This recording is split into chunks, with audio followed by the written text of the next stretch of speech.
Kelly Thompson, in 3 days, you will begin to cough. By the time this comes out, you'll probably be coughing already. No, he's gonna have like a career-ending injury, I fear. No, but I was looking and apparently he's cheated on like Coco Jones and Coco also Jones, Laura Laura Harrier. Harrier. And I'm like, how? But also like my thought process is always like, if I know a man is a cheater, I am not going to want to date him. I'd like to think that, because if I found out man was a cheater, I wouldn't want to date him either. But I'd like to think that a lot of times we go into these relationships with the I can fix him mindset, or maybe it won't be me. Yeah. Well, it's like you're Megan the Stallion. You don't think it's gonna be you, but then and he's so ugly. PBS has been getting the business because everybody has been like, and now I can say he looks like the PBS logo, and it's But like, it's like bad publicity for PBS. Like and they're so funny. They're like, "No, why am I in this?" But like, they're doing it well. It's hilarious. But um, yeah, like I don't know, and I feel bad because like she's supposed to be in Moulin Rouge until the 17th, and now she's leaving on the 1st. So like this weekend. No, I'm like, I think it's weird. Like if we talk about like high achieving women and like the men who cheat on them, it's like at some point we gotta call it what it is. No, I'm kidding. I was about to say something crazy. But when you're it's like cheating I've on just them. never understood the idea of like, oh, this woman is like high achieving or gorgeous or beautiful. Like I feel like I don't deserve that. Let me go cheat. And like that's so bizarre to me because it's the like I don't deserve that mindset of like, oh, she deserves better than me. And then it's like, then why would you cheat on her instead of just like being a good person Or, breaking up. or breaking up and working on yourself? And it's like, if I was But him, I'd even feel then, bad you about know what? myself too. I can't even say that because it's like when men are like, oh, like you deserve better, then I just get irritated because then I'm like, okay, so why can't you be better? And No, so it's like exactly. it's a conundrum. Maybe just don't date. Maybe actually, work on yourself, get a job, a real job. And this is why I've said in 2026 I will be dating for looks. Sorry, sorry. Oh, no, but like genuinely, No, but that's valid. it's just like it's so upsetting. And I like not to say that I can relate to Megan Thee Stallion, but like the idea of like you're telling everybody how great this man is and you're meeting his family and it's great and it's like, oh my And God. And then posting it's cooking like videos and posting cooking videos for him. and literally like I like diva. And it's like that feeling of like, oh my God, I finally found it. And then they play in your face. On to the next. I wish the best for Megan Thee Stallion. And I hope that the next man that she finds is like so disgustingly rich and up her ass that this never happens again. Literally. You should be obsessed with her. But no, today. Children are our future. I wish I could say the same. We need to talk about the children. We need to talk about childhood and specifically how I guess I would say how Karen and I's childhoods compare to what I see happening in the child in the children today. The childhood of now. The childhood now that does not exist. Literally. Because I'm worried. Well, I'm like First, childhood yeah. nowadays is like I have an electric bicycle and I'm going to be the worst person in the world. I I have don't an know electric if you bicycle and I'm evil. I don't know if you have that issue as much in New York City, but it's like the worst ever in The people on LA. bikes in New York City are thugs, and I mean that with everything in me. I've almost gotten hit by my hitten. I've almost gotten hit by my fair share of cars, buses, scooters, skateboards, etc. The bikes, not only do you not care about your life, you don't care about mine. The way that these people drive these bikes as if like they're being chased by the boogeyman, it's like nothing I've seen in my life before. I literally like have become within an inch of my life maybe like 5 times in the past like few months because these people on bikes, and they look you dead in the eyes too as they're about to kill you. And I think that's the coldest part of all. No, literally, I was like turning left into a like plaza Mhm. parking lot, and there was like two children like 13 years old, on bikes doing like fucking wheelies, and I was like, I hope you fall. Like, I would laugh. I'm sorry. Maybe that makes me a bad person. But I No, was but like, like it's just there's something about a bike, you know? but And it's like the especially electric bikes too, where I'm like, you should not be going 30 miles per hour without a like helmet there's on at 13 years old. nothing like a city bike to really piss me off. I'm like, you like trust me, you're not that guy. And especially in the park, like Central Park has all these like little roadways that you can like bike through or whatever. And they have like street signs on them because people drive the bikes as if they're driving 18 wheelers. And the sign will say, oh, like the walk sign is on. They don't care. Said Bike red means bike stop. Like, there is nowhere you need to be in Central Park that you are flying through this intersection in the way that you are. And then I like, and so then what if I pull a Charlie Brown and throw a football at the wheel? Then I'm the asshole. But I'm like, but you're out here about to kill everybody. I like, you know what? Whatever. Don't get me started No, on and I cycling. feel like in London, the bike culture is kind of better because like they actually have like lanes for the bicycles and like they have like whole things and stuff. But here, or at least in LA, it's just so, and scooters, to be honest with you, it's just so like Mad Max Fury Road. Because I'm It's like, honest. It's just it's so trifling. Like I remember I was on my way to class. Actually, I don't know if this point it was class or work, same building, but I was on my way to Midtown. And I'm at this one intersection, and this guy with a bike pulls up hard, like, and brakes like hard in front of me. So I'm looking at him, and he's looking at me, and he's like, "Go, bitch!" and that's when you pop his tire, And so then I get frankly. my nine, no, but like I literally like it's just like okay. And I was like, I don't have it in me today to be on the 5 o'clock news. I don't have it in me today to fight a grown ass man.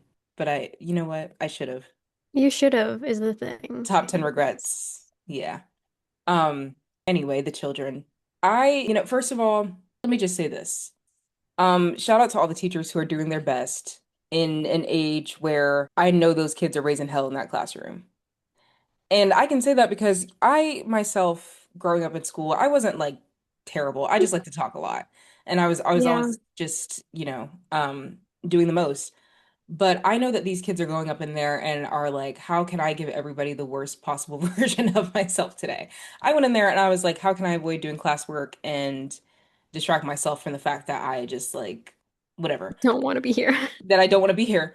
But like, and then you get the whole apply yourself conversation and then your grades get good and you're like, okay, whatever. These kids, I truly believe, are like doomed, doomed with a capital D. Yeah. And I say that because we've gotten to a point with the AI and the electronics where they don't have like a want to learn anything anymore. And I'm not saying this is all children because I know how some of y'all get, but I'm not saying this is like all children. I'm saying like from what I have seen and from the children that are unfortunately on social media and from the teachers and everybody else who talk about like these kids in school, they don't know how to read. They There is don't. no need or want for like wanting to comprehend anything. And you know what? I'm going to sound conspiratorial. I think this is purposeful because we have like a government that's wanting to dismantle departments of education and privatize education, which of course is like not helpful for those who go to public school. So, yeah, like when you have uneducated voters, they will vote for whatever fake promises that you give them. And that's basically what we are raising a generation of. Not we, y'all. I'm not raising anybody. Sorry. But like genuinely it's getting rough out there. No, literally. And just like, and so my brother is a teacher, a middle school teacher. So I hear like firsthand just all the accounts. And he, like for like a couple of years, he was like, none of these kids can read. He's a sixth grade teacher. And he's like, none of these kids can read at a sixth grade level. Like they all read at like a first or second grade level. And like I know it's getting better, but also I'm like, and it's like, oh, it's COVID. But also I'm like, I don't know about y'all, but like my parents made sure I could read before I went to kindergarten. I think like it's unfortunate. I think it's a combination of things. I think a lot of parents don't have time to be good parents to their kids. Some of that is like self-inflicted where they're just like on that. I will always say it would always come back to that damn phone. At the end of the day, it is because of that damn phone. I think a lot of parents are like just as addicted as their kids are to social media, electronics, games, whatever it may be. And that time that they should be investing into their kid, they're investing into their own extracurriculars. And like the kids need attention. They need like tangible learning activities. I hate an iPad so much. I hate like a learning pad so much because it's like Yeah. I think I had like a Leap Pad when I was younger, but even then it was like, it wasn't Yeah. like modern day technology. It wasn't like touch screen like LEDs like getting me addicted. It was like whatever technology we had in 2007 was. And that's not when I was born, by the way. I was born in 2002, but I just like I find it really fascinating that we're basically raising kids to like be addicted to technology like from the womb. Yeah, and it really like most of them are addicted because it's like as soon as like any silence happens, as soon as like anything where they're not stimulated, they're like, I want my iPad, I want my iPad, I want something to look at. Give me your phone. I want to like it's wild because when I go like around my nephews, like I'll like go on my phone for like literally like something small, like I'll be responding to like a text or something, and they'll be like, "What games do you have?" And I'm like, "We're not playing this game right now." What games do you have? I'm like, Do you none want to for play on the you, first of TurboTax all. app? Do you want to play on American Airlines? Like, yeah. Do you want to play on Microsoft Excel? Like, you're not like there are no games on my phone. That's a lie. Actually, I don't think I have any games on my phone. No, I have games on my phone, but I'm like, none of them are for you. Because they're mostly games that have like progress and stuff. Yeah, And no, I'm I'm like, like, I'm you're not messing with that. When I was a child, I was literally teaching myself to do flips on my graphs, eating yeah, shit sorry. a ton of the time. Yeah. Because I was like, I'm gonna do this flip right now, and then not doing it successfully. Or like riding a bike or playing outside or literally doing anything, but like being plugged in all baking. I would bake a lot. Like, Yeah. please.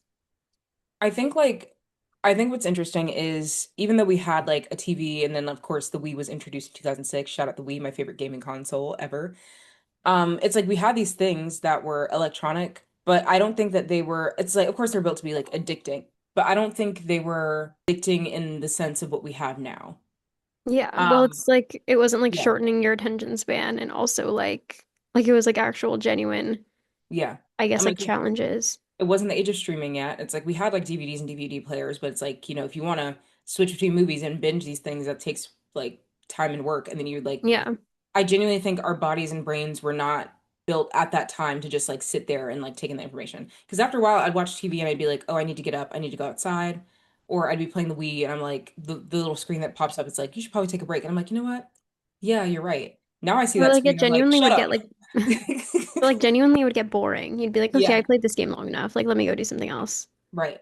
And then I would go and like do something like I guess like physical media for like Mhm. hours and I wouldn't get bored. Like I would paint for hours and be like, this is awesome. Yeah. And I mean, I think also my parents, I was like very I was blessed enough to like be involved in a lot of extracurriculars and so it's like I spent a lot of time like at church and like singing at church and doing voice lessons at church. I was playing soccer a lot. Like I was doing a lot of things. Honestly, school had me working enough. Like, oh my Yeah. God. It was like I had a lot of homework. Like there was always something going on.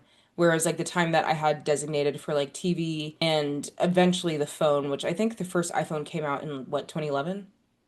No, it had It to be was earlier than when that. like when the first iPhone came out, I Kissed a Girl had just happened, I think. That was like 2009.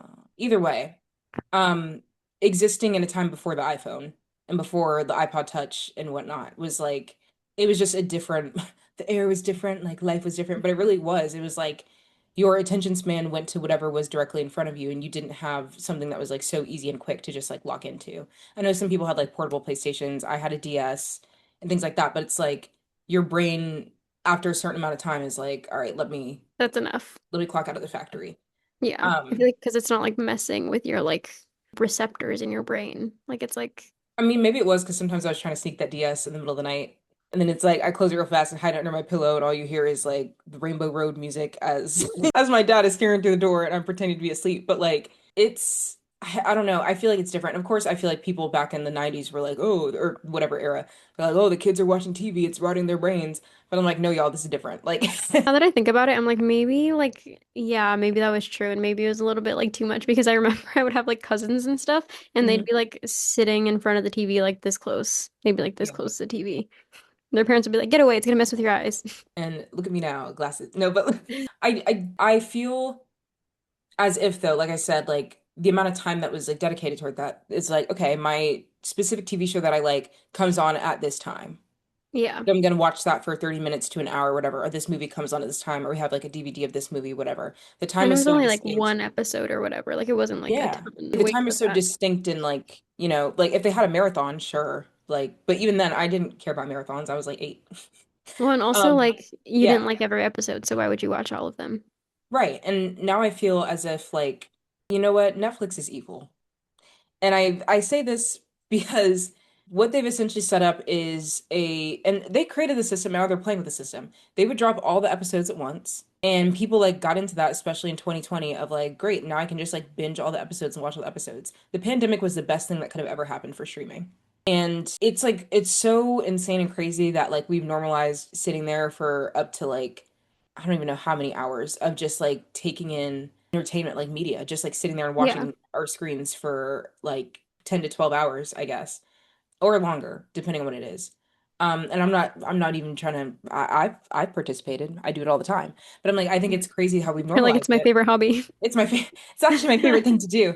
But I think it's like crazy because it's just like, imagine like going up to, I'm like, imagine going up to somebody in like the 1960s and being like, yeah, like I've watched television for 12 hours today. And they're like, you did what? Well, And and you're then like, there's some people who like literally they're like, I can't eat till I find the perfect video or movie or TV show to watch. And I'm like, girl, we must work on the sitting in the silence. And I'm like, and but the way that that's affecting the children, I think is like so much worse than it's affecting us because it's like we have a point of reference. I think our generation is the last generation to have a memory of both a world before social media and a world after. And I think like Vine was probably the biggest like influence on what we perceive as modern day social media now and like the brand deal like Vine and Instagram, deadly combo. Because Vine blew up, 6 second videos, everybody had to like prove they're funny. Um, and honestly, most of them weren't funny. I think we were just like getting used to like seeing each other do silly shit online. And we're like, yeah, oh my God, like, wow. Some people were actually funny though, and that's honestly impressive that you can do that. But I think like people really got into that, and then Instagram like saw that that was working. Instagram was like, cool, we'll add videos, but we'll make them 15 seconds long. And it's like, okay, so then we're getting long form content, LOL. But it's like in terms of quick, accessible content that's not YouTube, where YouTube is like videos that we're expecting to be probably 10 to 15 minutes at this point in time. Now people upload 4 to 5 hour long videos, and I have watched a 4 to 5 hour long video on YouTube, which is crazy. Not like sitting there watching it, but like background as I'm doing other things. yeah, Um, but I'm like, Instagram moving their platform to essentially encapsulate both Instagram and Vine, and then realizing, oh my gosh, we can make money off of this, and then that turning into like brand deals and whatever else. Because you know what? Social media is so stupid. Alex from Target, it used to take literally like a crumb's worth of anything for you to be on Ellen or to be on garnering any Ellen. type of internet attention. No, because like being on Ellen used to be the thing. Like Ellen had her TV show and she would bring people on and people were like, "Oh my gosh, like they were on Ellen." Like Sophia Grace and Rosie and those annoying ass British children. Like Yeah. and then they were Well, on and I'm like, iCarly and like all this other stuff and but it's also like so thinking about them, I'm like, did they ever garner or learn any useful or any no. skills at all? Because I feel like they were like, I don't know, I feel like kind of the bad thing about Vine or other social media memes like that is like it kind of rewards a level of like mediocrity or whatever, where people get used to that and they're like, what do I do now? It rewards a level of mediocrity and it makes people, the internet does this, I feel, makes people into moments. And you have to decide very quickly what to do with your moment. Do you try and Yeah. capitalize off of it and do the same thing forever and then people get tired of you and you move on? Or do you take that moment and you try and turn it into something else and people are rocking with it or some people are not? Like there's so many people who've like fallen off the face of the earth because they had like a moment. For example, the backpack kid comes to mind. That was Oh, the like flossing kid? yeah. I was like, I first of all, I never found it entertaining. I was like, this is weird and annoying, but everybody was like obsessed. And then he was on TV with Katy Perry and he was doing all this other stuff. And then he like started to like try and have like a music career and like whatever else. And everybody flipped and was like, actually, you're annoying as hell. And he flopped. Like MagCon? Was that? Yeah, Vine era. Again, white man mediocrity at its finest. These boys would go on there shirtless and like literally, I don't know what they would do. Lip sync? I don't even know if they were lip syncing. I don't know what they were doing. They were doing tomfoolery. Well, because I And feel like it was like Vine, then it was Musically, then that was like TikTok. right. And I mean, and it's a good example of, taking your moment because Shawn Mendes was part of MadCon Yeah. and has eventually turned that into like a global music career. And then there were others who just kind of like went off into the wind, who knows where. Hey, Jacob Um, Sartorius dated Millie Bobby Brown. was he in MadCon? I feel like he was too young I for think that. I He think no, he he came was, into Musically. That was like his era. but like I feel like MagCon like had different like ages of people who would join it. Because I'm thinking MadCon, I think Nash Greer and Cameron Dallas. That was like, Yeah. and they were Whatever like happened. probably like 16 at the time, which means Jacob Sartorius had to be like 10 or 11. Hey, he made Sweatshirt Anyway, um, because he was definitely under 18 when him and Millie Bobby Brown started dating. yeah, both of them were children. But like Yeah. it was so like weird the commodification of like the moment or social media fame and watching the birth of that as well. I mean, I feel like Quinlan Blackwell is probably the person that's maintained her Mm, social media fame, but even then, she kind of does a lot of the same foolishness she was doing on Vine. And it's yeah. just like, okay. But yeah, I don't know. I feel as if, excuse me, what that taught children growing up, like in a post social media world, is that the way to be successful and to do whatever else is to like be outlandish and try to get as much attention as possible, Yeah. even if it's negative attention. Not to say that's every child, but I think that, when we were younger, I feel like kids were like, oh, I want to be a doctor, I want to do this, I want to do whatever. And now kids are like, I want to be an influencer, I want to be a streamer, I want to like, and the thought of like the thought of that, like being maybe in like second grade or whatever, and one of my classmates being like, oh, I want to be a streamer, like if that was even a thing, like back in the day, which it wasn't yet. But it's like that's just so crazy to me because it's not like, I don't know. I feel like people used to want to like do things that were real, Yeah. in a word. Well, and it like Yeah. kind of kills like aspiration. Because it's essentially saying, I want to do something, I want to be a part of a world where I get rewarded quickly for doing minimal work. Yeah. And not to say that like doing minimal work or whatever is like, not to say that none of these people are doing work as influencers or streamers, but it's like there is no aspiration to like be a part of the actual world. It's like I want to be successful in this virtual world with the people in my phone. I always Yeah. talk about how I'm not gonna let the people in my phone piss me off because it's like it's genuinely just like not like reality. It's not real. You're not interacting with these people in person. And even when people do interact with these people in person, like it is, I've seen some insane and crazy videos of like interactions with streamers and YouTube people. And it also reminds me that there's an entire side of the internet that I'm just not on because I don't know who these people are.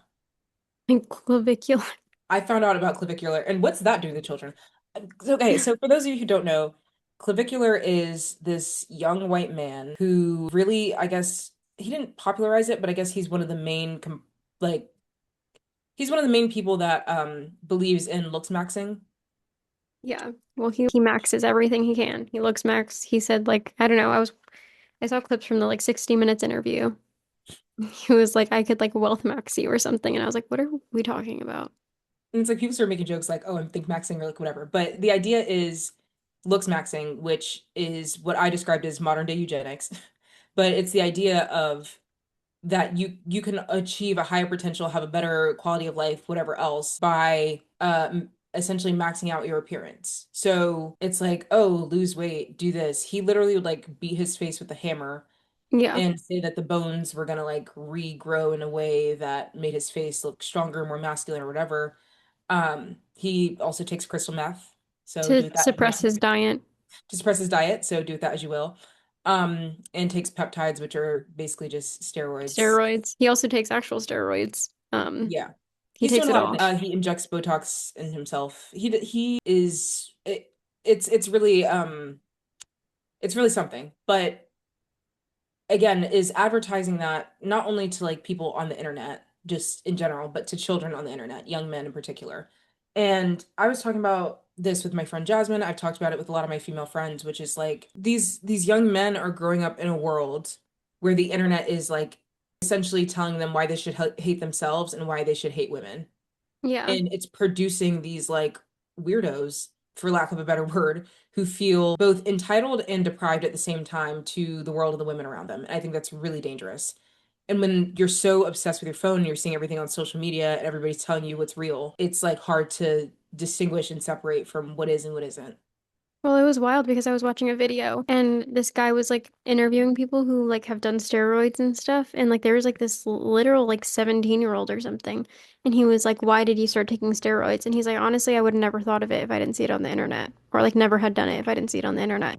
And I'm like, that's crazy. Yeah. Literally. Because I'm like, I feel like at some point it was very shameful to be like roided up in our society. It used to be like taboo to be like on roids, but now, yeah. Yeah. Now everyone's like, be on steroids so that you can look your best. And it's like, girl, you look like a French bulldog. Like, I don't know what to tell you. Like we're reaching a place like as a society, we're reaching a place where things are like getting really scary if we're talking about appearance. And of Yeah. course, like, trends and the way that people behave always ties in with economic strain and what that's doing and war and all that. And like we're not here for a sociology lesson, but I think that it's like just really fascinating how for particularly men, it's this idea of being like absolutely like jacked and cut and chiseled and whatever. And there's like all these like weird code names that I don't understand. I I sound like a 40-year-old mom who doesn't understand. I'm like I've heard literally somebody in real life call somebody a giga chad, and I'm like, what does that mean? I'm like, I thought I You're was like, with let me it. look that up really No, quickly. like I genuinely, I'm like, I don't know like what that means. And so No, genuinely, I feel like I go online and I see sentences that I'm like there was like a meme. I don't remember if you sent it to me, but it was like, oh, I'm definitely the first in my bloodline to ever read this sentence. I send you multiple of those. I'm like, this is But the I'm first time like, anybody's this ever is how said I this sentence. feel. This is how I feel all the time when I go online because I'm like, what words are we using? Like, this is crazy. But I feel like it's kind of just like this.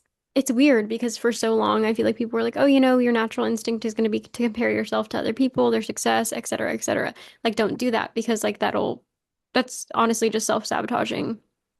And that's sort of like the mindset that I feel like a lot of people try to adopt is like not comparing yourself to other people. But then it's like all of these influencers now are like, we need to see how we can be better than everyone else. And like that's literally all mogging is they're like, oh, I'm mogging you on every level. And it's like, okay. And it's weird that you go outside and you're like, how am I better than everyone else around me? Because that's not my thought. What I resent about social media, and like I've taken so many social media breaks in my life. Morgan's Notoriously, like social media break 10 social hours. media break 10 hours later, I'm back. I'm like, guys, I've learned so much.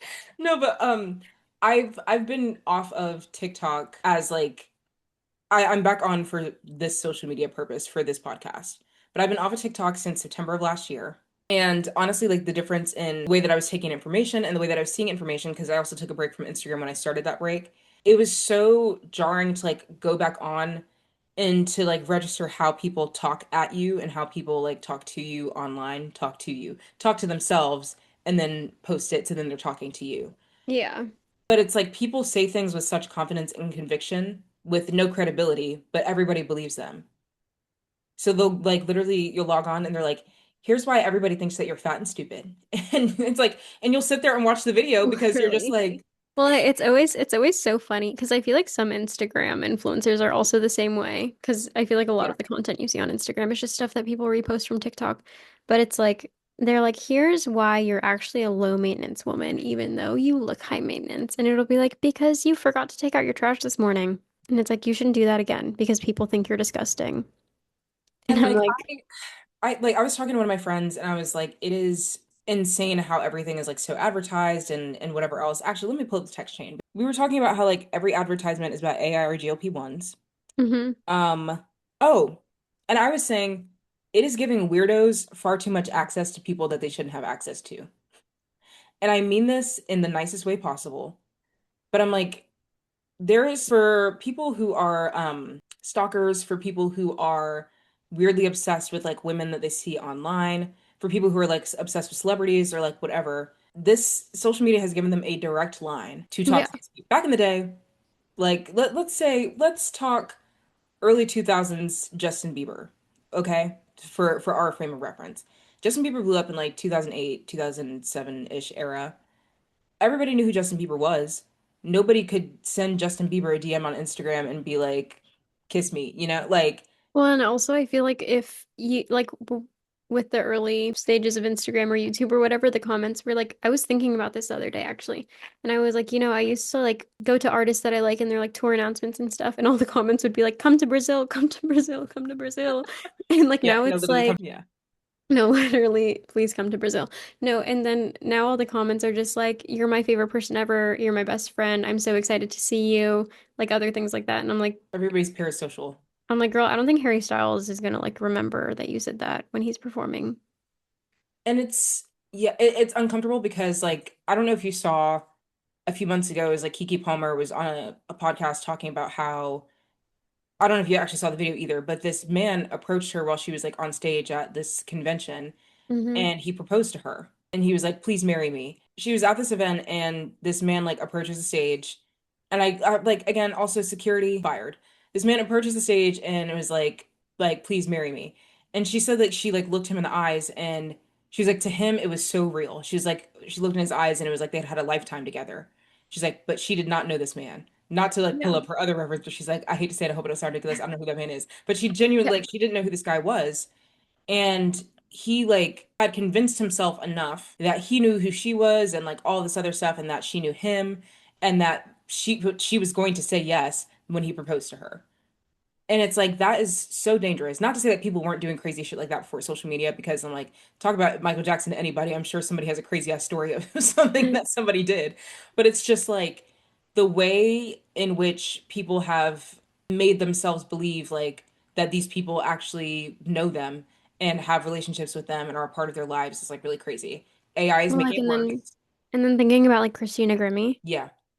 and it's like I feel like that was like one of the first instances of that. But it's just like that guy was so parasocially like attached to her that he was like, if I can't have you, no one can, and then proceeded to kill her at an event where she was like Yeah. meeting people who enjoyed her music. Like it's wild.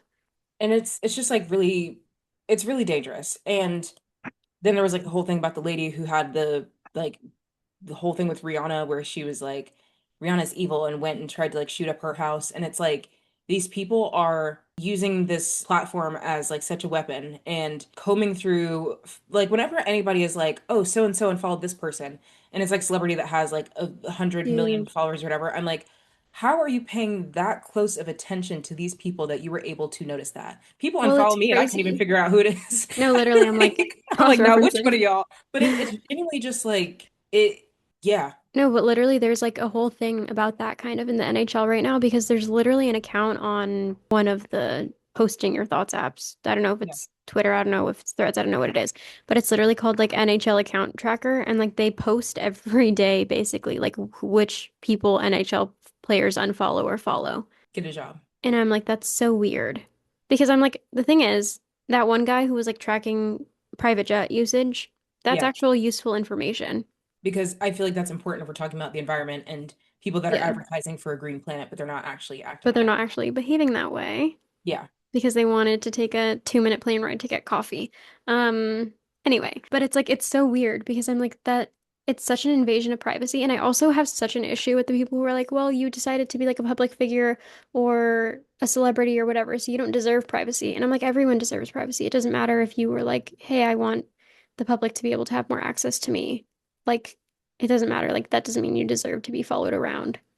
it's like weird because it's like these people do so much digging and research on celebrities and random people, but in terms of things that actually matter, and if people put the effort that they put towards like finding out who's dating who, all this other stuff, as we literally talked about Klay Thompson, Megan Thee Stallion, LOL, but she literally posted on her story, so that is different. Yeah. But it's like if people put as much time and energy as they put into like finding out all this information about these people, I'm like, if y'all got jobs as actual detectives, if y'all went to school, actually, If you do this. educated yourself. Yeah, I'm like, no, but like not even if you educated yourself, but if you put that energy towards something that was important, like maybe finding missing people, because it's like you Yeah. can actually do that with like those resources that you have, like that damn phone.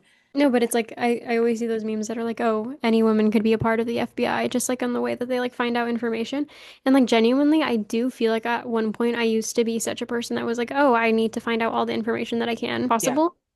And then I was like, wait a minute. Like that post I sent you, that was like my face when you're not supposed to know this much about someone's aunt.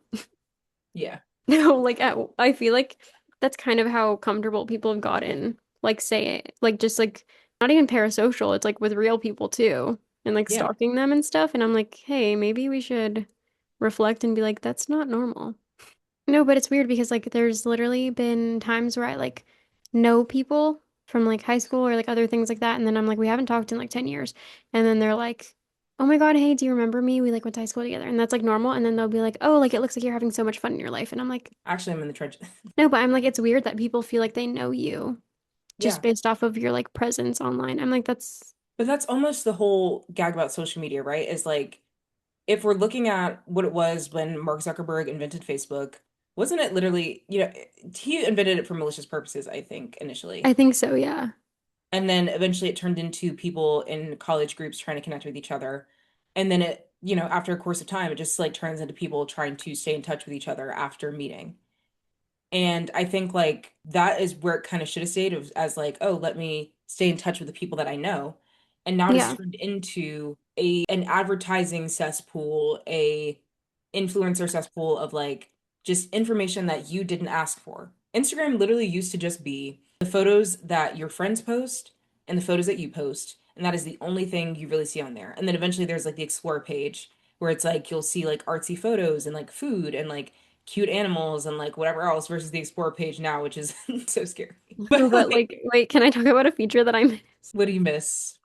Remember when Instagram used to tell you what people liked, who they followed? Instagram literally used to have a tab next to like your likes where or next to your notifications, Yeah, and it was purely a feed of just what everybody else was liking, it's commenting, doing. and interacting with. And I'm like, now that I think about it, like that's so insane crazy. I mean, it's like they kind of have a version of that now where it's like if you're looking at a post, it'll be like liked by whoever or reposted by whoever. But also that's like more casual because it's It's a bit like more casual. whatever, Like but okay, it's like obviously, like you're seeing this, but that feature was like messy. messy as No, like I'll never forget when like Demi Lovato followed Henry Cavill and then posted a bunch of like thirst yeah. traps. They were just trying to have a good time. Like, come on. Can't someone just like post a thirst trap? Like, you don't have mind your business, everybody. No, but like it turned into this thing that's so sensationalized, and then of course, like when people started using it as a news source, they'll do it, that's where things get dangerous. And it's like, of course, like you can find information on there. But it's like a lot Yeah. of times, like especially now that we live in an age of AI, it's like people literally just make shit up. And it's like I think sometimes I think making stuff up is really funny, but it's getting to a point where it's like dangerous. Yeah. And like people will say like, oh, somebody died, and it's like actually this person is fine, but it's like people like see that and they take it and they run with it. And the fact that TMZ has become like a low-key reliable news source for a lot of people is really When like, it's like TM that literally used to be TMZ's job. It was like TMZ and the Daily Mail were like misinformation oh my God, the spreaders number Daily one. Mail. And like now it's like I don't know about Daily Mail still, but like at least TMZ is like The Daily Mail just also hates marginalized groups. yeah. But it's like also it's weird. I don't know. Social media is just a weird place. And it's not for children. And soul sucking. No, genuinely, I feel like I kind of. So, my dad never wanted me to have social media. But I was like, please, please, dad, can I please have Instagram? My friends all have it. Please, I want it so bad.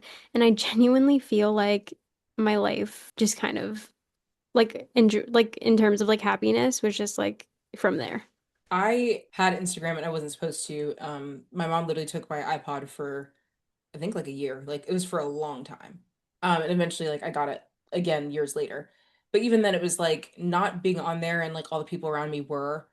Did I feel isolated from my peers for a time? Yeah, but I also probably felt more regulated and Yeah. normal, I guess. Because like here's the gag, okay? Morgan lore. When I was in probably the fifth grade, yeah, I didn't shave my armpits because I was like 10 or 11, and I didn't think that was a big deal because I was just I like don't think that's a big deal. Like it's you're like 10 or 11. Like I that's literally think today, yeah, armpits not shaved. So it was like I literally like I didn't think it was a big deal. I wasn't even thinking about it because at this point I'm not like looking at my own body hair, let alone the body hair of my peers. They bullied the fuck out of me. They really did. Like from the fifth grade, probably through seventh grade, because I think at the end of seventh grade, my mom was finally like, here, damn, with the razor. But it was like I was bullied so bad, and I didn't understand that it was like weird to have body hair. I didn't understand that that like affected people in such a way. But I remember I was like literally on the playground and I was wearing like a tank top or something. And I went to like high five this girl and she was like, oh my God. And literally like called her other friends over to gawk at my armpits. And it's like, oh, you know, it was really diabolical. They found out I had a crush on this guy and then went and told him too. And it was like that for me, of course, was like damaging. And I was like, what's going on? But it's like I wasn't locked into a world of like looking at grown women's bodies on my phone as an 11-year-old and seeing that they had yeah. body hair. Like I like that was just not, you know, like every woman in my life had armpit hair. Every woman in my life like just kind of did what they wanted. And so, you know, it was like weird, like seeing that and then having to like go through that middle school because then we're like in gym class and you have to wear shorts and like I didn't shave my legs either, obviously, because like if I'm, I'm not shaving my pits, I'm not shaving my legs. But it was like seeing that other people were so bothered about something that is just like how my body was and how I moved was like really upsetting. And on top of that, I was black. Like they were not having it. Like it was genuinely like such a weird experience. And so eventually, of course, like I was like begging my mom to like please just like let me shave my body because it was getting to a point where I felt like so uncomfortable just existing at school. And Yeah. eventually like I think probably by high school like nobody gave a shit, but when you're in that phase of like I guess middle school is probably when people start looking around and being like, who am I compared to everybody else? I knew pretty quickly that I was just not with the group, but Yeah, they it saw was like me as like, it was so weird because I remember there'd be girls like in my middle school who would be like wearing makeup and like push-up bras and like would have their nails done. And I was like, and I always like would feel so awkward because I would go to like gym class and like I would feel really embarrassed because I didn't really have like boobs yet or anything. So like I wouldn't wear a yeah. training bra every day. And then it's like, oh, now people are gonna see my chest in gym class and that's like weird. Well, not in gym class. Wait, no, in the locker room. In the locker room, because I was already experiencing enough. There was like a bathroom attached, and I would always change in the bathroom stall because I was like, Yeah. I'm like, I'm not about to even get into it about my body with the rest of you. Which honestly, I'm kind of glad I did that because like I had TIG biddies by the time middle school ended, and I definitely was not trying to like hear about that from anybody. But yeah, like by the time I got to high school, I had reached a certain level of comfortability, but I still think even in high school gym, which is only like first year, I still like changed away from everyone else because I was like, I don't want anybody looking at my body in comparison to theirs. I don't want to be like, I don't want to feel already othered and even more freakified by my classmates.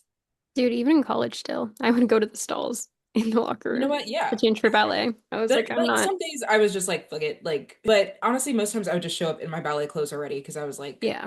let's get this bread and get out of here. But yeah, it was just like so it definitely affected my I think because I was affected by that outside of social media with my body image. By the time I got on social media, I really like wasn't comparing anything because I was just like what I've experienced in life is so much worse.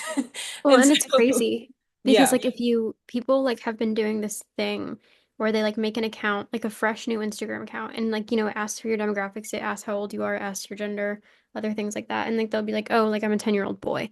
And then they go to the explore page, like just with that raw data, and it's like putting a bunch of like hypersexualized women like on their explore page already.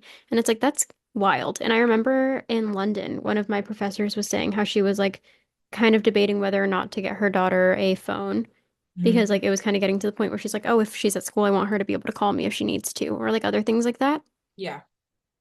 And she was like, "Oh, how do I turn on like safe search so that she can't like search things that I don't want her, like adult content essentially, like so that she doesn't randomly like stumble into it." Yeah. Or like other things like that, like curiosity, etc. And she like contacted the like phone provider and they were like, "Oh, you need to call to turn that on." And she's like, "Okay." And then like it was a whole like convoluted, really long process to be able to sort of like put safeguards to protect like her kid I had on the internet. a flip phone for a really long time. And then I had a slide phone, and then I think I got my first iPhone in the seventh grade, shortly before I went to the Paramore concert. And even then it was my mom's like old phone. Um, and it was just like I had an iPod Touch, which has pretty much all the same features as an iPhone except for like cellular aspect. But yeah, even then it was like when you don't have when you don't have as much access, and I don't even think I was allowed to take my iPod to school until like later down the line. Well, when I started walking to school, because then I could listen to music as I was walking to school, and that was like the whole purpose of the iPod to begin with. And then they messed it up. They don't. I don't even think they make iPods anymore. I don't think so. And it's interesting because I'm like, I feel like iPods were kind of targeted at children as like the Yeah. the different version of like the iPhone. But it's like wild because at least when we were like younger, we were able to like have a Yeah. way to like feel like I guess an adult because that's kind of how like all little kids want to feel is like they're adults or they fit in with their families or like other things like Mhm. that. But it was like a safer way to I guess have that sort of access. And like I got so I had an iPod and then it got stolen because I left it in my dad's car and he went to go get his car washed. So then he just like gave me a phone. I don't know if it was his old phone or what it was, but it was an iPhone. But also like because of my relationship with the iPod, I like was not using that thing like a phone. Like I was like watching YouTube videos and listening to music and playing games. And that's pretty much that is what you were meant to do on an iPod. For real. Yeah, That's what she was built for. Honestly, I think I literally have my iPod Touch in this room, but must hold be on. nice.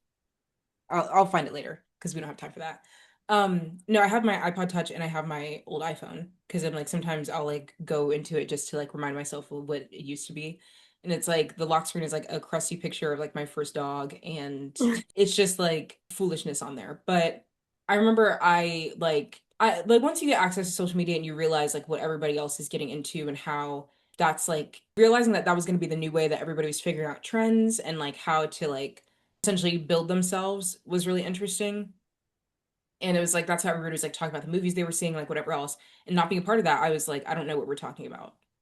And then eventually, like once you're on there, it's just like a different ball game. Snapchat was huge. Um, my parents really did not want me having Snapchat. I don't think I got Snapchat until like high school, maybe sophomore year. Yeah. I didn't get Snapchat till I was like, I think like towards the middle or end of my freshman year of high school. But also, like, every time my parents would let me have social media, my dad would always make an account and he was like, I'm going to monitor what you are posting. So be That's wise. good. Yeah, I like that. Yeah, it's like Snapchat was crazy because I feel like that was even worse than Instagram because Snapchat was everybody posting in real time, Yeah. which I think then kind of because and then eventually Instagram added stories because they saw the success of Snapchat. Instagram is just a thief, a big old thief. Yeah. Everybody's because now they have Reels, which is basically And just what happened to MySpace? and what happened to my um I want a ranking every week of my best friends. that's crazy. No, and I can't even talk on that because I don't even know what that was like. No, me neither. I that was like simultaneously before our time, but also, whatever. But um But it Snapchat was looks like fun. yeah, Snapchat was like really bad in school though, for like high school. Hmm. Because like they added stories and then they added locations and then they added like all these things and then they added what was the version of a private story on Snapchat? A It was like private not story. Yeah. Like, it's what's like close friends on Snapchat? right, and then you can make multiple private stories. Like you there Hmm. was it was again foolishness. But yeah, and like I just remember feeling like everything suddenly became so visible. It's And I like you feel like couldn't that have was a kind of bad the day without, downfall. yeah, you couldn't have a bad day without at least like one person knowing or hearing about it. Well, and it's like streaks don't hit me up. Only real ones know what happened. No, but I feel like that's kind of where like oversharing on social media kind of started. Yeah, Really, because like with Instagram, it was like, oh, you're like posting like the nicest things that you're seeing or the nicest pictures that you're taking. And I think the captions were limited, so you couldn't put like as many characters as you wanted or like overshare or anything. Like it was just like for a time. yeah, it had to be like direct.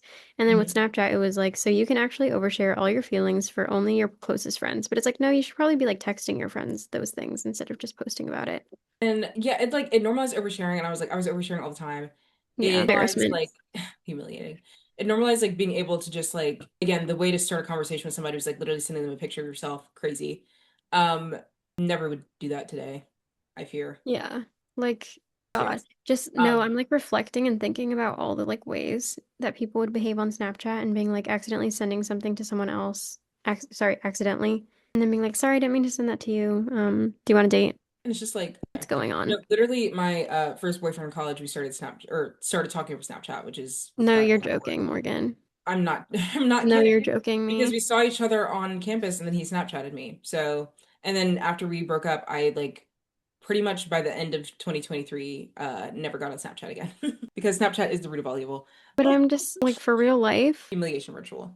Like, Yeah. no, and I see things all the time from people on the internet being like, oh, like a grown man fully asked me for my Snapchat today. And I'm like, that's embarrassing. I haven't been on Snapchat forever, and I think they're trying to get people back on there, which is why they're like, oh, all the videos and photos that you have saved, we're going to start charging you for that storage, which is honestly so trifling and annoying of them. Um, So it's like you can just transfer it to your phone. That's exactly. But they're like before a certain date. I don't know. I feel like that the way that social media impacted our adolescence is really interesting. And I want to like I wish I could go back in time and literally actually that's Slap really myself. no, I was like literally jump Mark Zuckerberg and be like put that down. And to see what our generation would be like without everything that Social we have. media. Yeah, because I think 2020 took social media from like this kind of like commodified thing that everybody had to something that was essential. Yeah. Because that was the only way that people had to feel connected with each other because we like literally couldn't see each other. And I can't even imagine like going through middle school or even early high school in the middle of the pandemic and like that just had to be Well, and it foul. was interesting because like when I was in high school, at least, like people already didn't really know how to talk to each other because of social media and like texting. So like they would you would fully have a like long ass conversation with someone and then you would see them in person and they would be like, Oh yeah, and happens all the time. it's like, what happened? It's like we So were just, hello. how What are you? My happened? name is like it, and I remember that happened to me all the time because I remember I talked a little bit in the last episode about like how, I guess episode before about how like boys would just like talk to me a bunch and then like it would just be crickets. It's like they would be texting me, Snapchatting me all the time. Sometimes they talked to me in person at school, but it was rare. But it was like they were very adamant, like they would FaceTime me, etc. And then when it came down to talk to me in person, it was like, oh well. Um, but yeah, I think like we've created like such a virtual world and it holds so much weight in our real world that I'm like really scared Well, and it's for wild the because it's like future. imagine our generation and like sort of social media taught everyone, or I feel like its goal was just like make everyone compare themselves to each other. And now that's getting even more extreme. Yeah, It's just like getting worse and worse and worse and worse as time goes on, which I'm like, I think it's wild that parents let their kids have social media accounts so young. Like, yeah. he's, Lord, Mark Zuckerberg came for me right now. But He's in the walls. he's Yes. in the walls. But like I like begged for Instagram when I was like 11 and whatever. My dad was like, fine, whatever. Like, Mhm. I guess. Like I don't he was like, I don't want you to have this, but since you keep asking me, bothering me about it. Yeah. Actually I might have been 13. Either way, I was in middle school, but now people like let their kids have social media at like, like 6 years old. And I'm like, why is a 6-year-old focused on social media and not on Bluey or playing with dolls or playing with a football or playing outside? There should be nobody on social media that is a child. I mean, I already said that earlier, but like genuinely the fact that like what'll bother me sometimes is like I'll be scrolling through Instagram and I'll see videos of kids just like being themselves, but they post it like on Instagram or Reels or like TikTok or whatever. And all of a sudden it's like they have 800,000 likes and all these shares and like whatever else. And I'm like, I can't imagine being like 10 years old and there are grown adults laughing at me on the internet and what Yeah. that feels like. And even like I feel as if like there was like the whole era where like boots on the ground was huge for like black people as like a line dance on the Instagrams and I was like, "Oh my hmm God, like let it die." Boots on the ground was like a pandemic in itself. And there was this child probably like 3 years old Oh who wait, yes, I saw that and I was yeah, like, who was going viral for doing the dance and it was like her mom was essentially like pimping her out. Like she was yeah, taking these and like parties, she was people would putting like her on like the Jennifer Hudson show and like I remember I saw that video and I was like, this is really uncomfortable to watch and also I feel really weird about the like way that they're presenting this little girl. and like again, it makes me think about how parents now growing up like in a generation where social media was introduced later, know a world before it, but now their kids are growing up in that and they're also addicted to it and they don't understand that like there's anything wrong with that. Yeah. And I'm like, I'm gonna keep bringing up AI because I am anti-AI, and people are like, "Oh, you're gonna get left behind." I'm like, "Cool, leave me here while everybody else goes to the moon because I'm tired." Like, it has genuinely hijacked everything that we know about learning, everything that we know about information, and has turned it into like a source. One of my friends was saying that AI is the God that talks back, and people invest so much time and energy and trust into this thing that is literally trained to tell you what you want to hear, but also trained to like take all this information and all these biases from the internet and deliver it to you as information.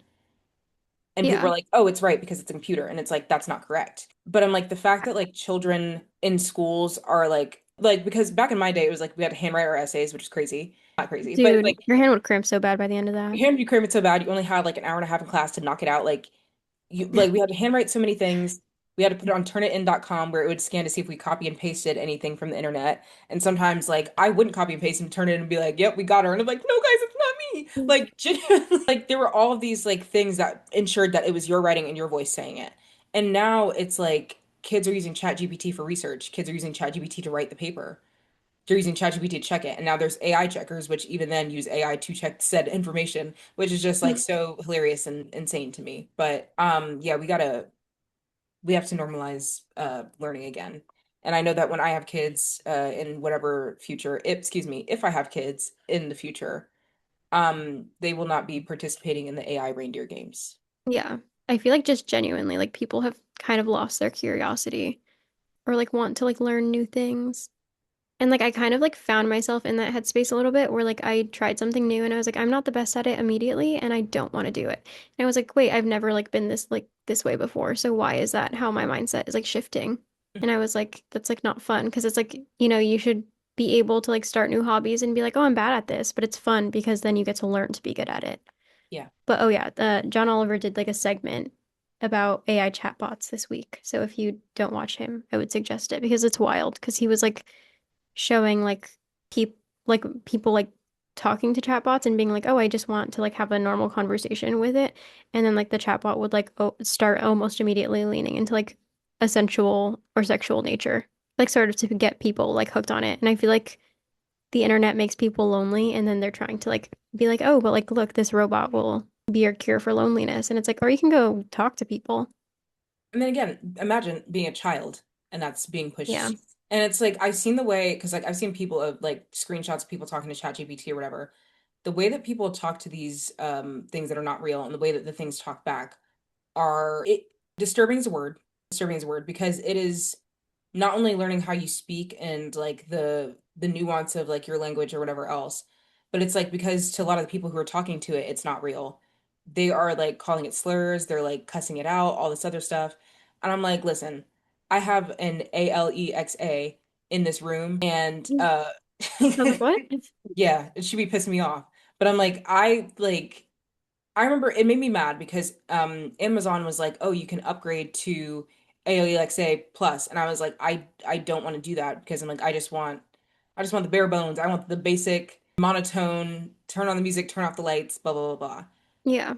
Now it's like you talk to it or like you're like, "Hey, do this." And it like is trying to have a conversation with you.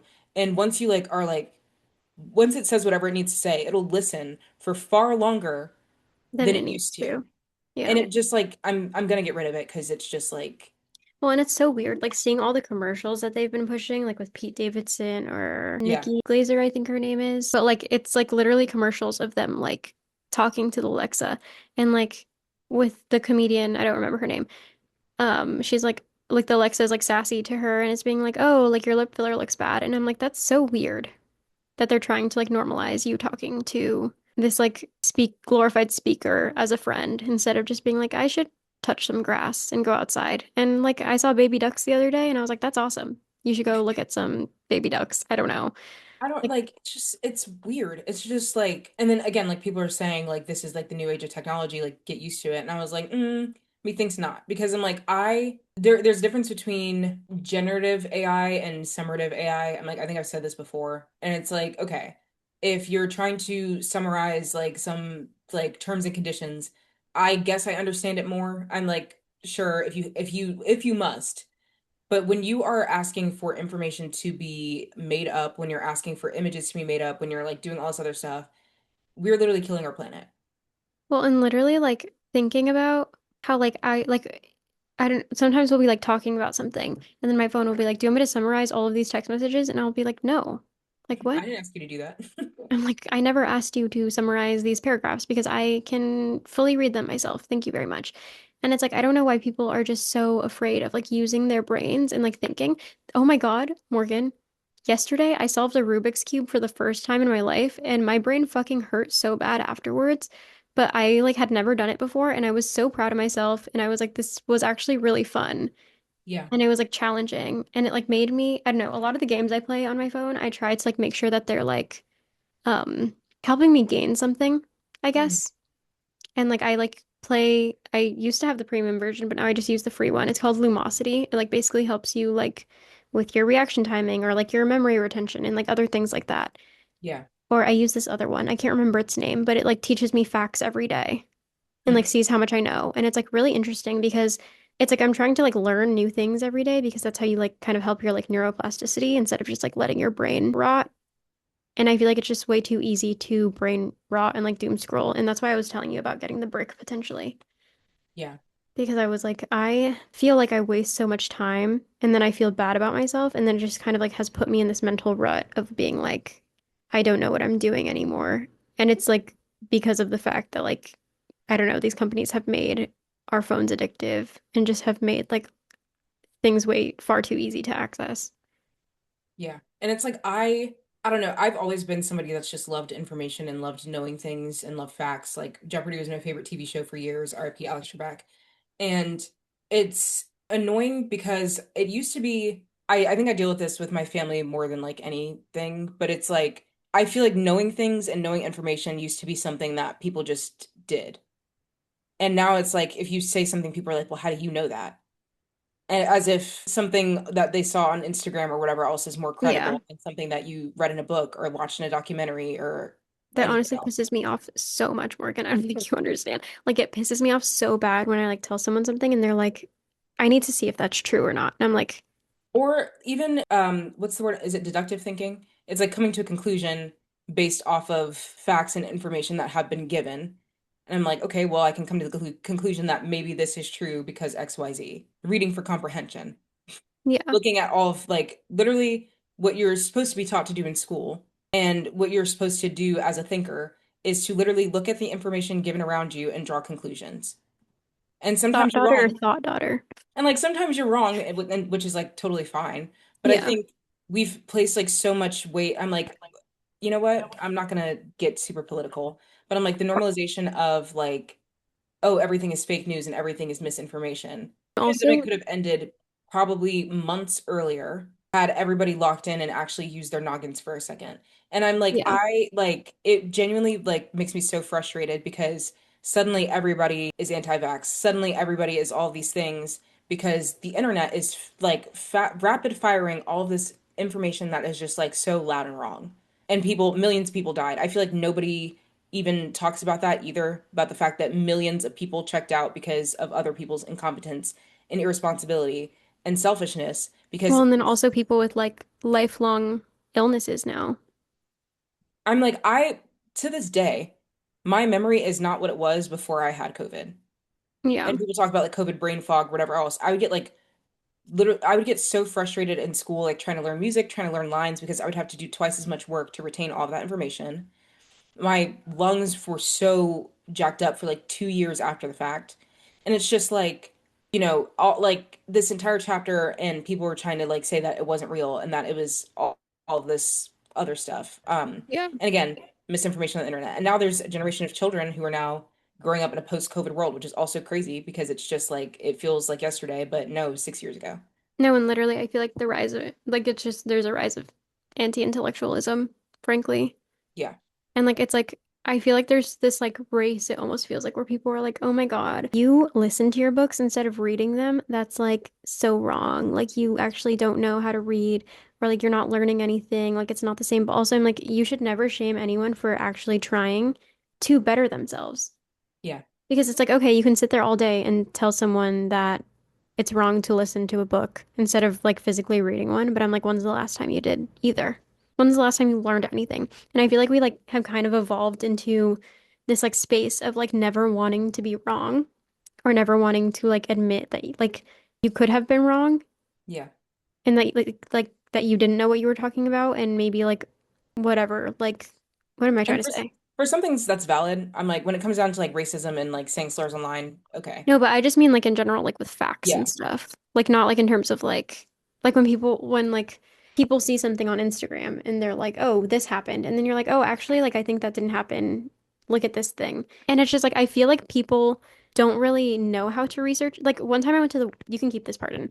When I got my Mhm. wisdom teeth taken out, the surgeon was like, I'm not going to give you stitches and also I'm not going to give you antibiotics after. And I was like, actually, I don't feel comfortable with the fact that like you're kind of not doing what I feel like you should be doing. And he was like, don't listen to what TikTok told you. I know what I'm talking about. And I was like, I literally like have read medical journals and stuff like that. And also like people can get sepsis from their wisdom teeth being taken out and getting infected. And I was like, I don't feel comfortable not having antibiotics like at all. Which like I'm not the one when it comes to antibiotics. Like the cold that I had for like the past 2 weeks, they gave me antibiotics to get rid of it because I was sick. But like even taking them, I was like, I don't know if I need this just because like super bugs do make me really afraid, like super bacteria and stuff.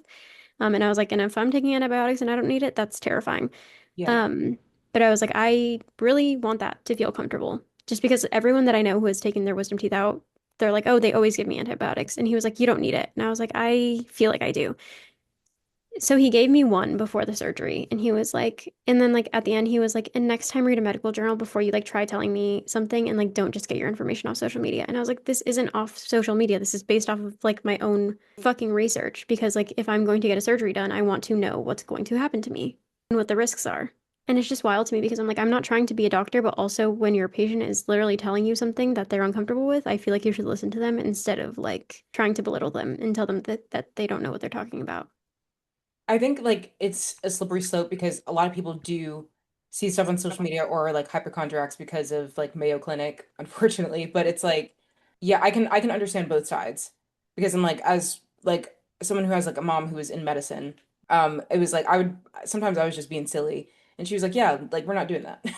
I'm like I would be like, "Oh," and she was like, "Yeah, I'm sure." And she was right most of the time. But I think like if you are like doing particularly when it comes to surgeries and procedures, I think that research is important and it's like, okay, this is what I'm going in for, like, this is what I think I want. I think that's helpful. But I'm like, no stitches and no antibiotics for wisdom teeth is really interesting. And Yeah. it's like maybe like your anatomy was allowing for that, but even then I was like, I don't know. No, but like genuinely, he was like, the holes will close. My wisdom teeth holes have not closed. I just have like, they got smaller, but it's like, I still have them because he didn't give me stitches. So it's like, thanks so much. Ugh. No, but genuinely, just like people immediately dismissing the information that you present to them instead of like having a dialogue about it is, I think, really what gets me nowadays. And I think, if you're the person like trying to receive that information or whatever, and you're so used to people like coming in, like I saw on TikTok that blah blah blah blah blah. For example, my friend Mary is a personal trainer and she's done all this work, has all these certifications, has like one of the hardest certifications like you can get to be a personal trainer and knows all this information about diet, nutrition, exercise, blah blah blah blah. And her clients will come in and be like, "Hey, like ChatGPT or whatever AI thing gave me this meal plan, so I'm going to do that instead of what you told me to do that you specifically curated for me." The person that you know in person. And then they'll come back a few weeks later and be like, "I don't understand why this isn't working." And it's like, oh, maybe because you're not using the resource that is here and that talks back and that actually knows everything about you.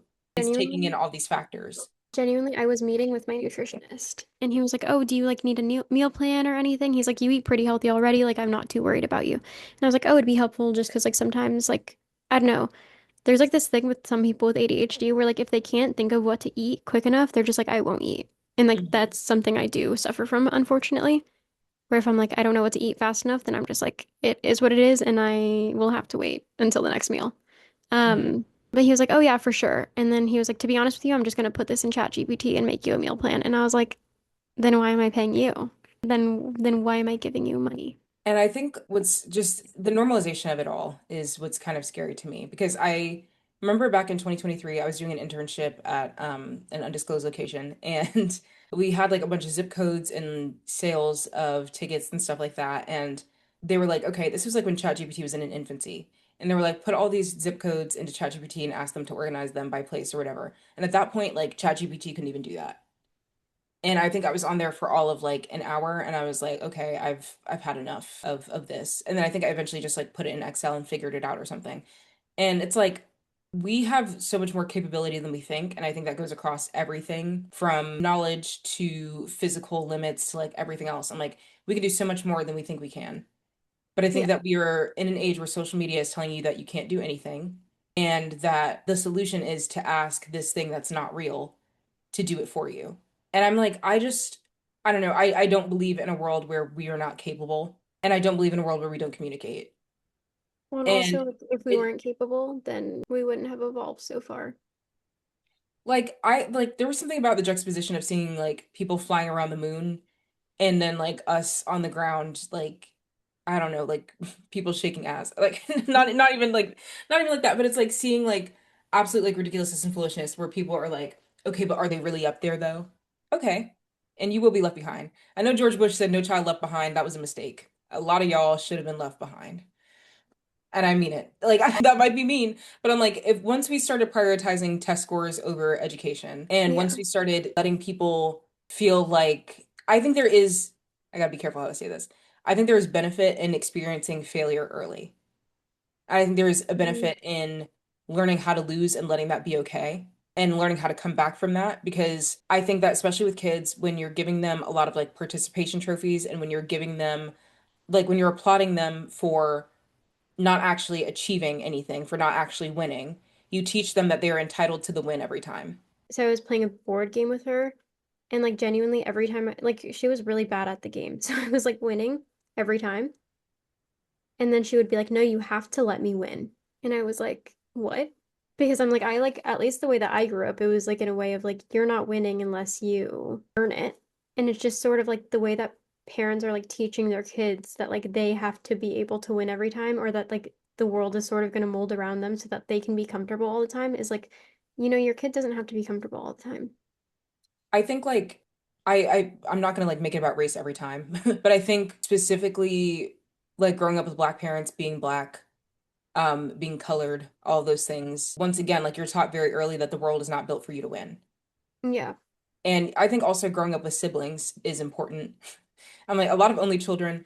I'm like you can sniff out an only child a mile away. But I'm like growing up with siblings is important because it's like you're taught about fairness and distribution and all these other things very early on because it's like your siblings will sometimes get things that you don't get. And it's Yeah. like, okay, well, what did homegirl do that I didn't? And it's like that's just how it is. And it's like, okay. But it's like when you're taught that like things are not fair and that things are imbalanced and that there is inequity almost at every turn. It's not that it teaches you to just accept that, it teaches you to work towards like getting what you want Yeah. in a way that's healthy, in a way that's not entitled, in a way that's like, okay, fine, I'm gonna work hard to like do this or whatever else.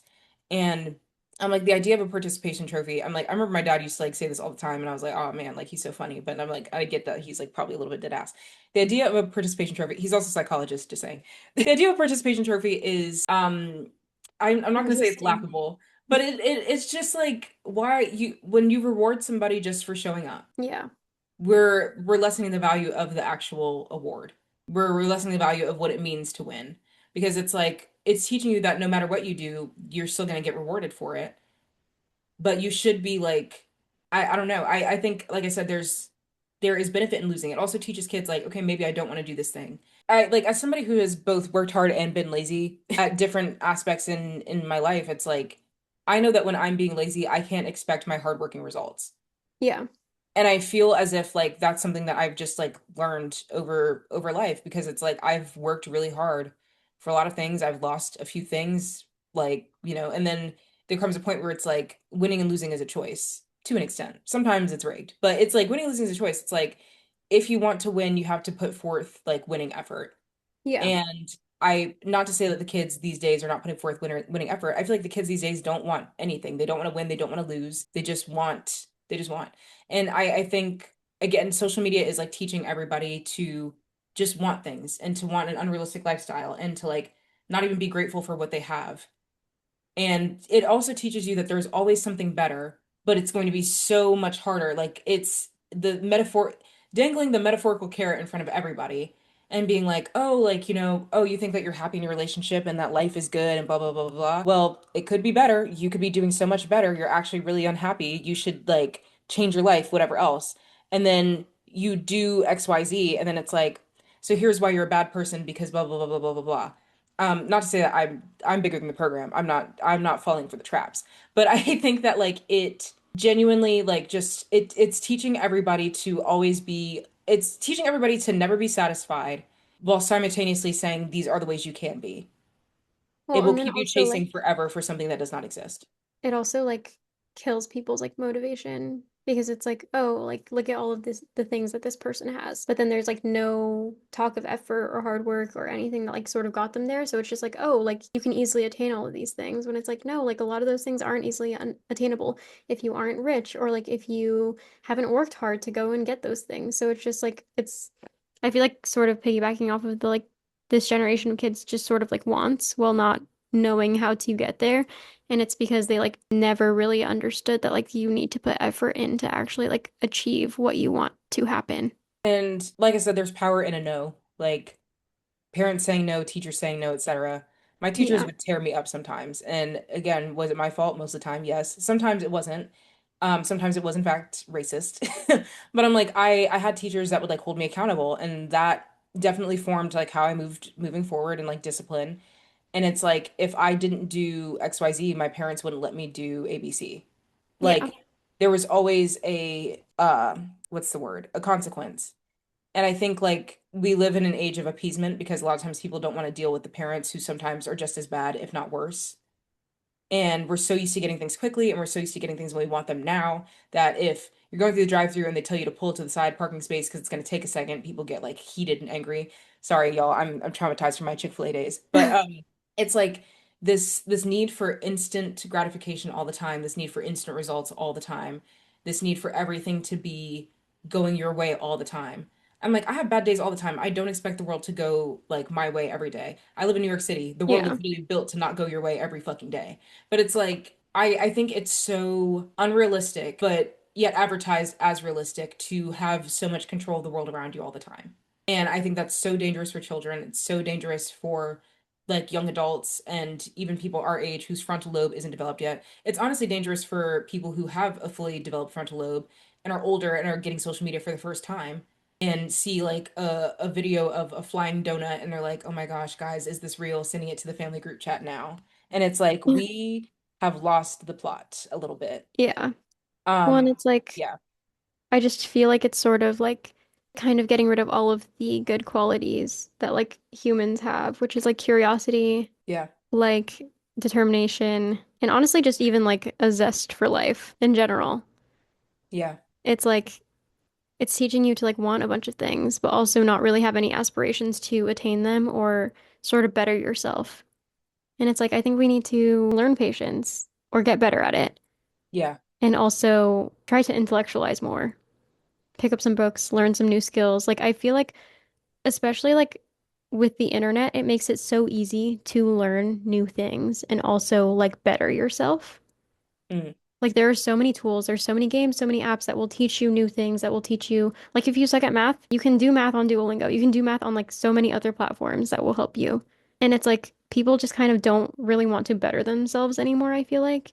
And they just are sort of like, okay, well, I'm unhappy with my life, so I'm going to continue doing what I do every day and sit on my phone and scroll until I feel like I like am worthless because that's where I'm comfortable and that's my safety. But it's like, being uncomfortable is a good thing. Well, even then, I think if you live in a city where you have access to like real tangible resources, I think that's just as impactful, if not better. I'm Yeah. like, I love a good museum. I will go into a museum and just like take in the museum air because it is. But also, it's so challenging being there sometimes. Like, I went to MoMA, I think the one in New York, and I went to go see one of Van Gogh's paintings is there. I can't remember which one it is. But I mean, they have a lot of Monets, but I think I don't know if Starry Night is in there. It might be a copy. They have a bunch of stuff in there though. It might be the sunflowers. I don't know. yeah, but one of Van Gogh's like famous paintings is in there. And like I was trying to see it to like, take it in and be like, wow, I'm seeing this like historic piece of art with my own eyes. And it was genuinely so hard to see it because of the sheer amount of people wanting to take pictures of it. But then it's like you have to make a conscious choice to like find a new piece of art. Like because it's like yes, we can appreciate the Van Gogh. Like we've seen it. We know that everybody's going to be like clamoring to see that one. I'm like, for example, when I was in France, went to the Louvre. Hashtag love the Louvre, beautiful museum. And It's so everybody big. it's so big. I think we only saw like half of it. But it was like, everybody's there to see Wicked Victory and everybody is there to see the Mona Lisa. Yeah. In the same room as the Mona Lisa, there's a huge painting of like this very grandiose scene. There's all these gorgeous, beautiful couples. Oh, I'm like, what? Gorgeous, beautiful colors. And it's like it's absolutely massive. It's probably like 50 square feet or something. Like it's huge. Mona Lisa, if you haven't seen it in person, is It's probably like tiny. it might as well have been on an 8 by 11 piece of printer paper and printed out and stuck in there. The way like it's so small. But there's always like a crowd of like 100 people like trying to take a picture of the Mona Lisa and rarely anybody turning around to look at this other giant piece of art. But Isn't it's there like like a monologue in a play about that? probably, I'm sure. I'm sure that somebody has talked about it as much as I have, but it's like this museum is also so massive. There's so many beautiful, gorgeous pieces of art. There was like this really cool, I think it was a David and Goliath painting Hmm. that I can't remember who did it, but the way that they did it was like one side is like there's two separate paintings, and it is literally a front view and a back view of the same subject of the two fighting. And it was so cool because I'm like, in that era of time, to do something like that, you don't have necessarily a reference photo, and like maybe you have models or whatever, but it's like to be able to kind of create a scene in that way without having like the whatever. All they had was time, honestly, back then. Put me back in the 1500s, kidding. Please don't. But like, there's the beauty of a museum and why I like going to museums in general is there's always a room where nobody is, but there's always something in there. And I think we have to find the curiosity, we have to find the drive to like look where other people are not looking. And it's Yeah. not to be like cool, it's not to be different. I think it's genuinely to just like be curious and like light something in your brain. There's like a painting in the Met that I love that's literally like a black lady like smoking a cigarette, and I'm like, oh, I resonate. And it's like tucked up in one of those rooms where it's like you have to climb like a couple flights of stairs and shake hands with the troll under the bridge and like do a flip to get there. But it's like, there's so many things that we miss because we're so focused on what everybody else has told us we should be looking at. And I think that it's important to like, I don't know, find new thing. I'm like, one of my favorite things to do is go on Spotify. They have a bunch of audiobooks on there and to pick a random one and listen to it. I'm like, I've listened to some like really interesting books. I listened to some that are a little bad and suspect, but I think like to develop your own taste, to develop any sense of like curiosity as a grown up, because I think sometimes we reach a point where we feel like we've seen everything that we're going to see in this lifetime that's interesting. I feel that way when I like think about people making movies and how nobody's making anything new. I was like, you know Yeah. what? I was like, after bitches went to space, people got fucking lazy about writing creative stories. But I'm like, I think that it's part of our responsibility as artists, part of our responsibility as like people living in a society in which everything is just like catered to you is to find out what's not. Yeah. You want to do the traffic report? Sure. So currently I'm in Texas. I'm taking a pit stop before I go somewhere else. But yeah, I'm here to see a hockey game because they are selling a either 16 or 20-ounce margarita in a cowboy boot. And I was like, I need that actually. God. I was like, that will save me. Um, but I'm like, to be honest with you, I know both the teams playing. It's fine.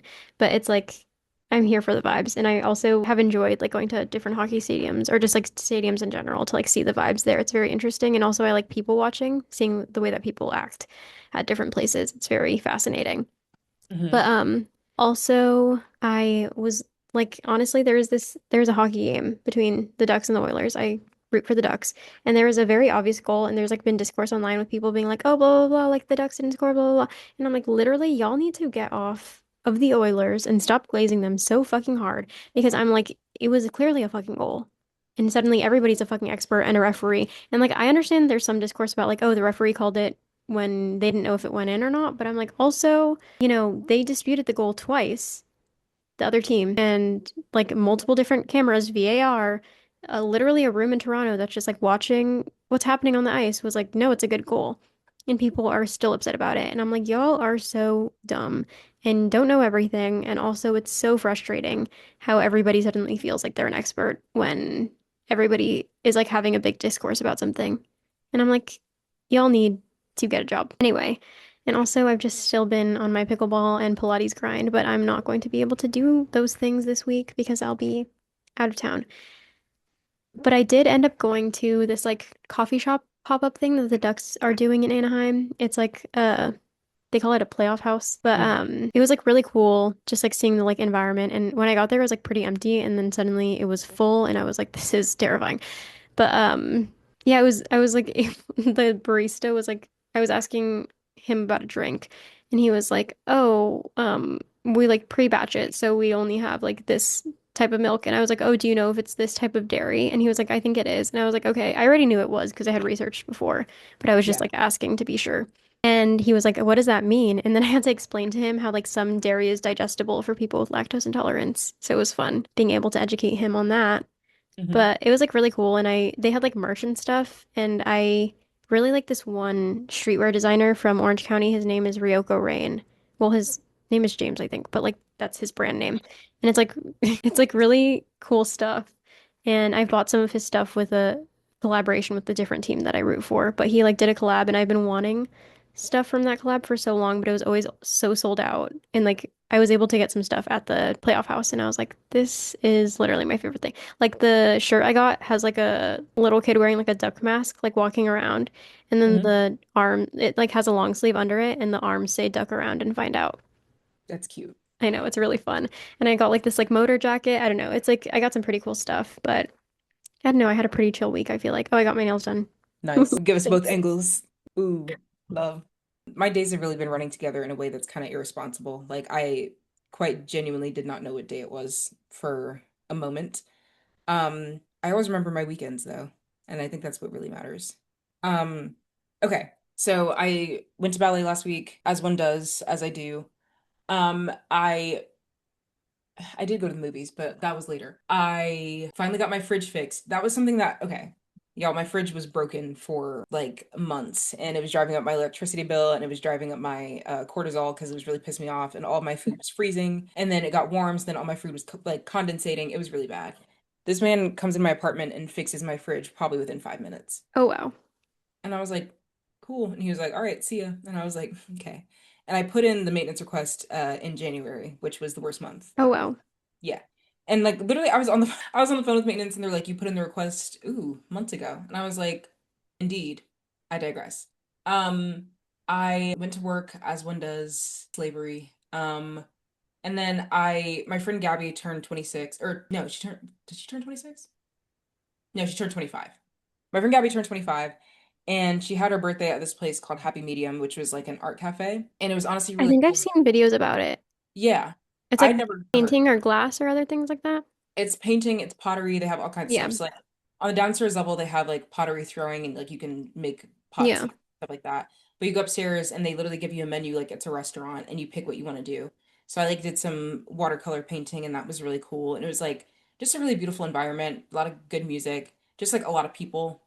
Um, I don't sometimes I don't like doing art in front of other people, but this wasn't about me, so um and then after that I went and saw Michael I was Jackson. like, who's Michael? Exactly.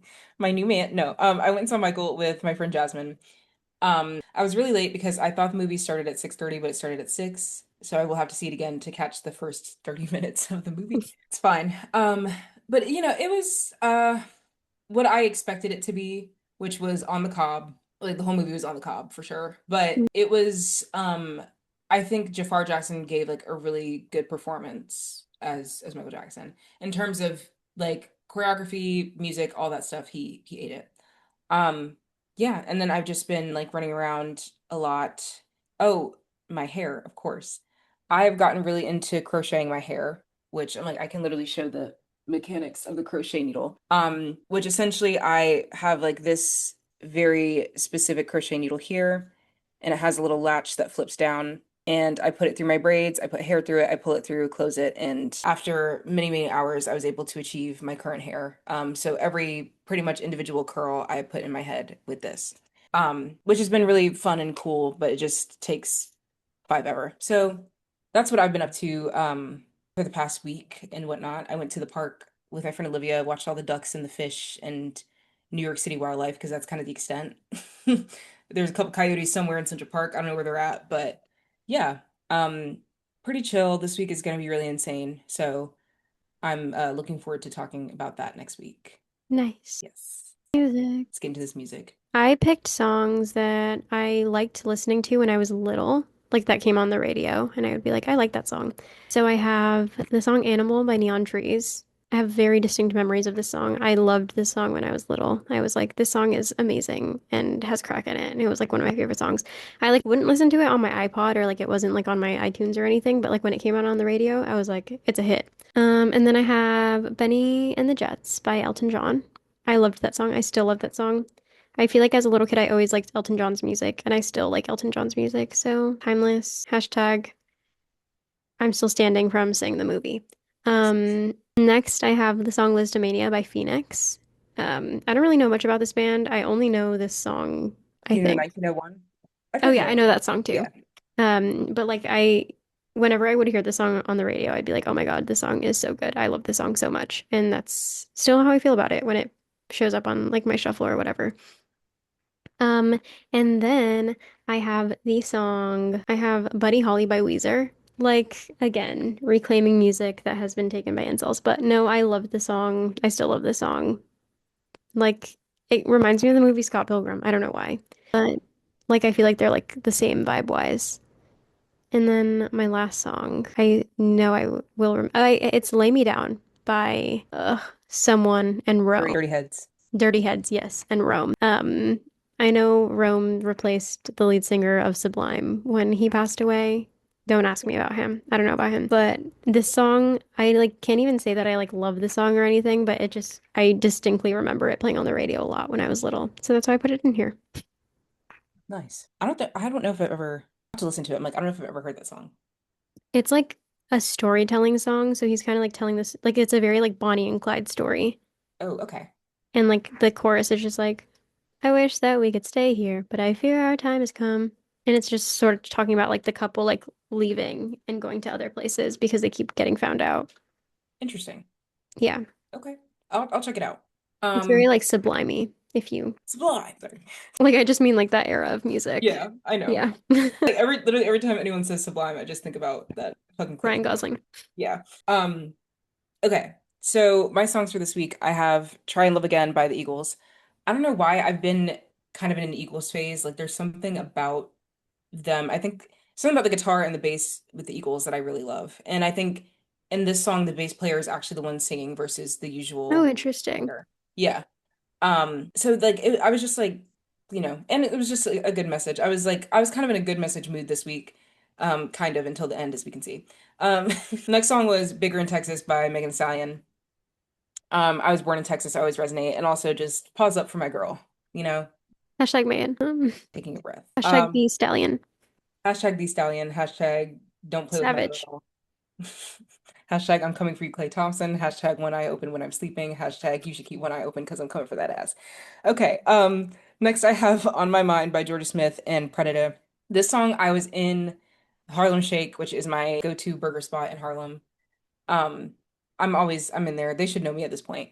I honestly, they have like a pageant type thing called like Miss Harlem Shake, and it's like if you win, you get like free burgers for a year. I did consider it. I'm not going to do it though. I think you Um, should.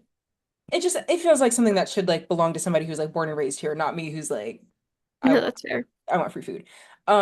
Anyway, but this song was like playing while we were in the burger shop, and I was like, oh, I love this song. Like it hits. That one, and it was like they played Crooked Smile by J. Cole and TLC, which I hadn't heard in years, and The Way by Ariana Grande and Mac Miller. Like they were just popping out bangers in there, and I was like, oh my gosh, like who's on Ox? Um, sorry, I just slid all the way up my screen.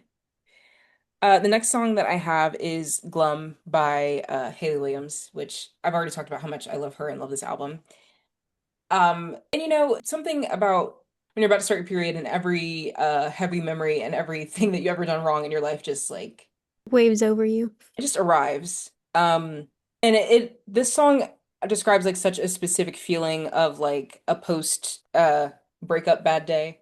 And I don't know, I really like it. Like she has this really cool voice filter on in the beginning, and the chorus just kind of opens up. And like watching videos of her perform it live has been really, really awesome. Yeah, her music has just always just hit a very relatable spot for me. And then my last song is If We Were Vampires by Jason Isbell and the Forge Unit. And this song, I did something I probably shouldn't have done because I was in my feelings, and I went way, way back to a playlist that somebody made for me in 2022. And I remember that this song was on there. And listening to it like in that context years later, shouldn't have done that. It's fine.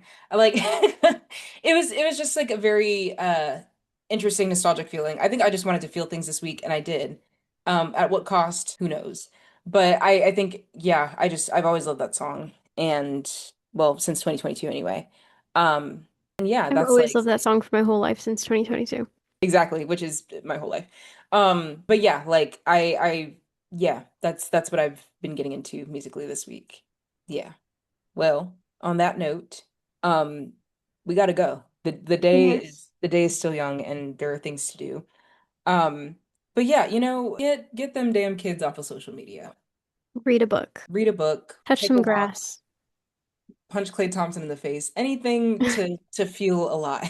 Like, Like, yeah. but yeah, I think it's just important to remember like, because we can't go back to our childhoods, but remember like to the children that are coming up right now, like it's important to remind them that their world is a real place, that the world is tangible and that there is like so much to see and do and know and feel And that there's more than their phone or tablet or Coco Melon. it will always be because of that damn phone. Yeah. So on that note, we love y'all. Good night. If you made it this far, thank you for listening. Good night and good luck. And yeah, we hope you have a good week and join us for the next one.